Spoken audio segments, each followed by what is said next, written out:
23번째, 이슬람이 동유럽 공격과 점령, 서유럽 개신교 지원, 계시록 9장 5에서 6절. 그들을 죽이지는 못하게 하고 5달 동안 괴롭게만 하였는데 그 괴롭게 함은 전갈이 사람을 쏠 때의 괴롭게 함과 같더라. 그날에는 사람들이 죽기를 구하여도 얻지 못하고 죽고 싶으나 죽음이 저희를 피한다고 하였다. 711년에 7,000명의 무슬림 군대가 북아프리카에서 지브랄 타 해협을 건너 스페인을 공격하여 남부 스페인을 점령하고 다음 차례는 프랑스였다. 그들의 최종 목표는 유럽 전체를 정복하는 것이었다. 732년에 프랑스와 서유럽을 점령하려고 무슬림의 군대가 공격을 준비하였다. 뚜르와 부와티에 사이에 이슬람교의 무슬림 군대와 프랑스의 기독교 그리스도인 군대가 전쟁을 위하여 집결하여 서로 공격과 방어를 준비하면서 대치하고 있었다. 기독교의 기병들은 새로 발명된 무기를 갖추고 있다. 이슬람의 기병들은 역전의 용사들이다. 이슬람의 선제 공격으로 전투가 벌어져 치열한 전투 끝에 이슬람 군대가 패하여 서유럽은 명목상으로나마 기독교 국가로 남았다. 위기 일발의 생존이었다. 이 지역의 싸움에서 이슬람교를 신봉하는 정부의 기독교 정부가 패하였다면 유럽 전체는 이슬람교의 교리를 믿는 지역이 되었을 것이다. 그리고 미국과 남미, 아시아도 완성된 성경을 불의의 권세로 왜곡하여 예수님을 인성만 인정하고 신성은 부인하는 이슬람교의 교리를 믿고 주장하는 국가가 되었을 것이다. 하나님의 섭리로 그 지역까지만 점령이 허용된 것이다. 동유럽도 책망의 나팔로 많은 희생을 치른 후에야 존재할 수 있었다. 수도를 이슬람 국가가 4차례에 걸친 대규모 공격에 시달리려만 했다. 이슬람 세력의 유대와 소아시아 국가를 점령하고 동유럽의 관문인 콘스탄티노플에 가했던 674년부터 완전한 실패로 끝난 823년의 마지막 침공까지는 150년의 기간으로 성경 예언의 5달 동안 기독교 정부를 이슬람이 괴롭게만 하고 정복하지는 못한다는 예언이 성취되었다. 이슬람교 국가가 십자가로 순종한 예수님과 완성된 성경을 불의로 왜곡한 기독교 정부를 150년간 공격한 후에 하나님의 섭리로 이슬람교 정부가 패하여 통일된 국가가 군소국가로 분열되었다. 민수기 14장 34절과 에스겔 4장 5에서 6절 성경 예언의 1위는 실제 역사의 1년이라고 기록되어 있다. 그들은 서로 싸우면서도 이슬람교 교리의 권세는 계속 전파하였다. 동시에 생명책에 기록된 백마탄 기사는 진리를 기독교 국가와 이슬람 세계의 백성의 마음과 생각을 정복하여 나갔다. 70일의 정점에 십자가로 순종한 복음을 유대교가 왜곡시켰다. 예수님의 대속과 속죄의 완성된 성경을 교회를 통해 세상에 선포하는 1260일 기간에 가톨릭이 왜곡시켰다.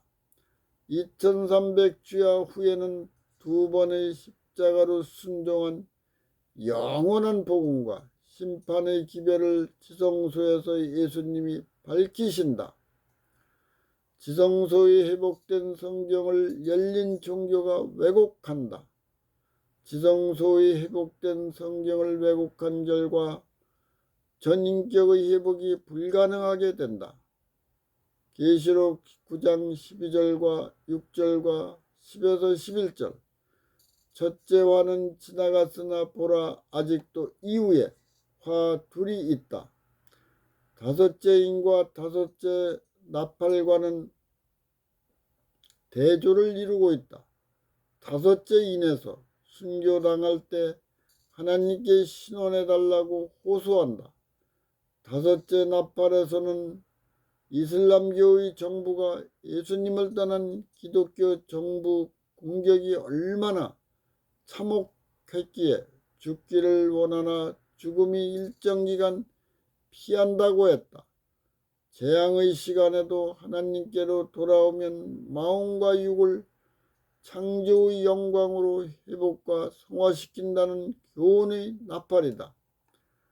동유럽을 정복과 서유럽의 개신교 지원 계시록 9장 13절에서 21절 여섯째 천사가 나팔을 불매 내가 들으니 하나님 앞 금단 네 뿔에서 한 음성이 나서 나팔 가진 여섯째 천사에게 말하기를 큰 강 유브라데에 결박한 네 천사를 놓아주라 하며 네 천사가 놓였으니 그들은 그 연월 일시에 이르러 사람 3분의 1을 죽이기로 예비한 자들이더라. 마병대의 수는 2만만이니 내가 그들의 수를 들었노라. 이같이 이상한 가운데 그 말들과 그 탄자들을 보니 불빛과 자줏빛과 유황빛 흉갑이 있고 또 말들의 머리는 사자 머리 같고 그 입에는 서는 불과 연기와 유황이 나오더라. 이 세 재앙 곧 저희 입에서 나오는 불과 연기와 유황을 인하여 사람 3분의 1이 죽임을 당하리라. 이 말들의 힘은 그 입과 그 꼬리에 있으니 그 꼬리는 뱀 같고 또 꼬리에 머리가 있어 이것으로 해하더라. 이 재앙에 죽지 않고 남은 사람들은 그 손으로 행하는 일을 해결치 아니하고 오히려 여러 귀신과 또는 보거나 듣거나 다니거나 하지 못하는 그 문동과 목석의 우상에게 절하고 또 살인과 복술과 음행과 도둑질을 해결치 아니하더라. 인상적이고 상징적으로 표현한 실체를 해서 연월일 360년 플러스 30년 플러스 391년 특별히 정해진 때와 연관된다.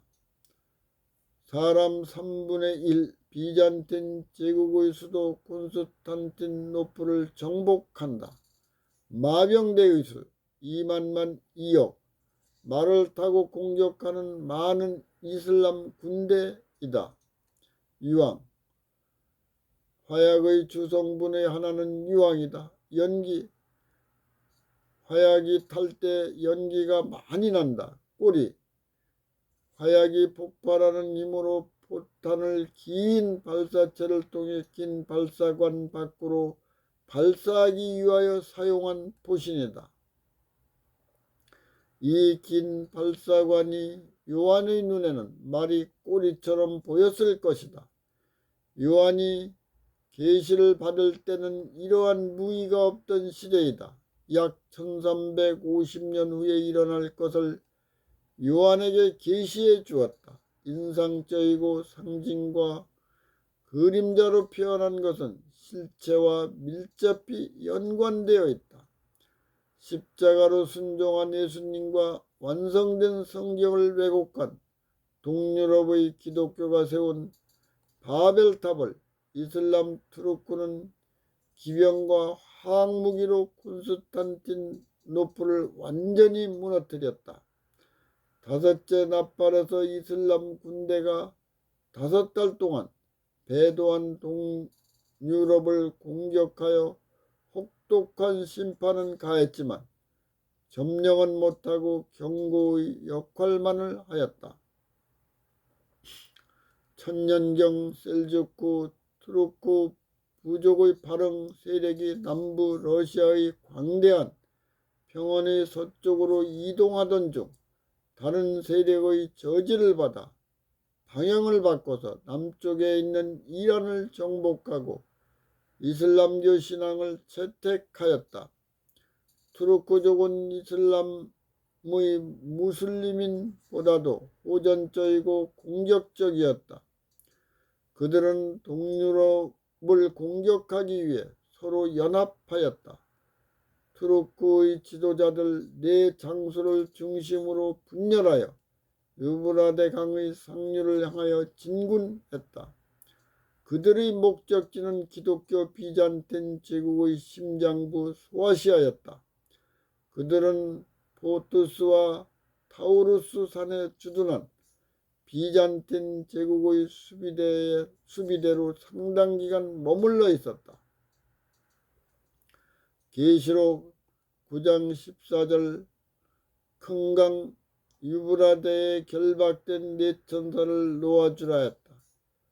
1071년 현재의 터키 유브라데강 상류에 가까운 만지 게르트에서 벌어진 비잔틴 군대와 투르크 군대의 결전에서 동유럽의 비잔틴 제국의 군대가 전멸하였다.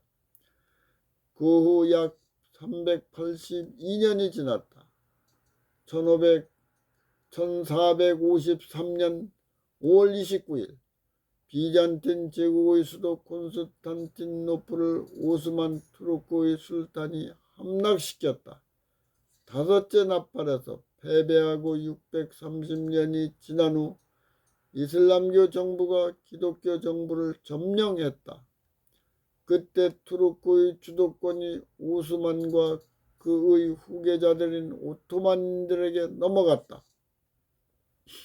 오토만 제국이 우리의 이야기에서 주목해야 할 중요한 대상이다. 오토만 제국의 황제인 술레이만 대자의 통치 기간은 1520년에서 1566년이다. 이 기간은 루터가 시작한 로마 가톨릭의 공식적인 종교 개혁과 프로테스탄트 발흥의 성공에도 중대한 역할을 수행하였다.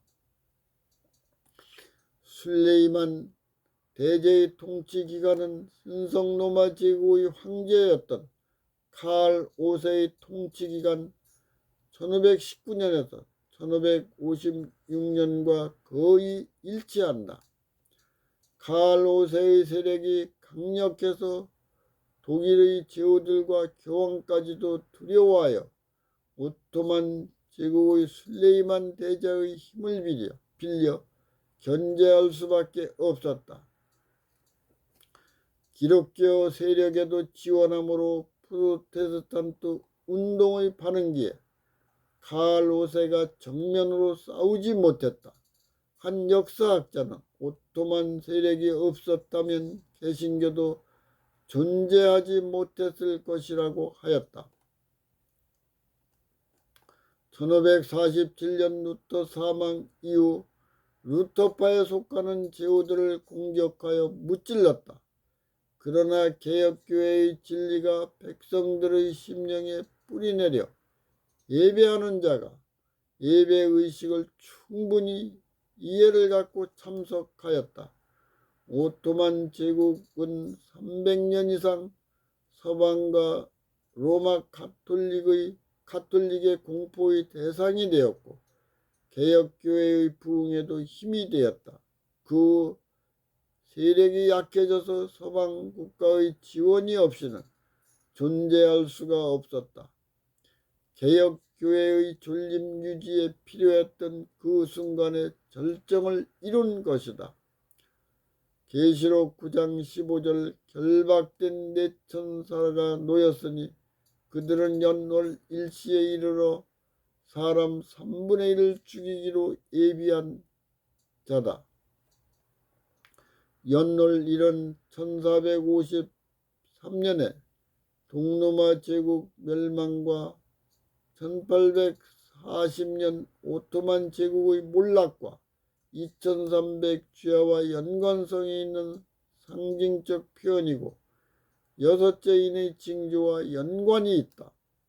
연월 1은 360년 플러스 30년 플러스 1년은 391년이다. 성경 번역에 정해진 시기의 일정 기간의 뜻보다 특별히 정해진 어떤 시간이란 뜻을 상징한다. 정해진 역사의 사건에 391년을 합산하면 2300주야의 종료연대와 연관이 되고 하늘 지성소가 열리는 기별과 관계가 있다. 1449년 동로마 비잔틴 제국의 황제 콘스탄티누스 11세는 오토만 투르크 제국 술탄의 허락을 받고 왕위에 올랐다. 오토만 제국이 이집트 태수 모하메드 알리에게 1449년에서 391년을 합치면 1840년에 패하였다. 영국, 오스트리아, 러시아 및 프러시아의 런던 조약에 의하여 1840년에 오토만 지금의 터키가 이집트로부터 구조되었다. 동로마 제국이 함락된 1453년에 391년을 합하면 성경의 2300주야 예언의 끝은 1844년이 된다. 1260일과 2300주야 사이에 다니엘에 기록된 기별이 열려 예언전도 운동으로 영적 부흥과 개혁이 일어났다.